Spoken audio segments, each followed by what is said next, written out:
ஏதாவது ஒரு date of birth சொல்லுங்கள், டேட் மட்டும் சொல்லுங்கள், அவங்களுக்கு என்ன குவாலிட்டிஸ் இருக்குன்னு நான் சொல்கிறேன். 4 சார். இந்த 4 வந்து சூப்பர்.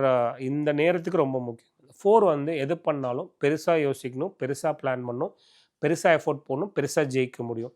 இவங்க வந்து சின்ன வட்டத்துக்குள்ளே இவங்களை சுருக்கிக்க கூடாது. ஓகேங்களா? ஒன்று. ரெண்டாவது வந்து பெருசு பெருசுன்னு போகிறப்போ பிரம்மாண்டம் இவங்களை நோக்கி வர ஆரம்பிக்கும். அந்த பிரம்மாண்டத்தையும் தாண்டி போகிறப்போ ஒரு கட்டத்தில் இவங்க லீகல் எத்திக்கல் சைடு நின்றணும். ஏன் லீகல் எத்திக்கல் சைடு நின்றணும் அப்படின்னா, நீங்கள் ஒரு சின்ன வட்டத்துக்குள்ளே இல்லைனா உங்கள் ஊர் அளவுக்கு நீங்கள் ஃபேமஸாக இருக்க வரைக்கும் தான் உங்களுக்கு உங்களோட கண்ட்ரோல். நீங்கள் ஊர்லேருந்து நேஷனுக்கு போகிறப்போ நிறைய பேர் வந்து என்னோடய ப்ராடக்ட்டும் எடுத்துக்கோங்க, எனக்காக மார்க்கெட் பண்ணுங்கள், இல்லைனா உங்களோட புகழை வந்து சில பேர் யூஸ் பண்ண போகிறாங்க.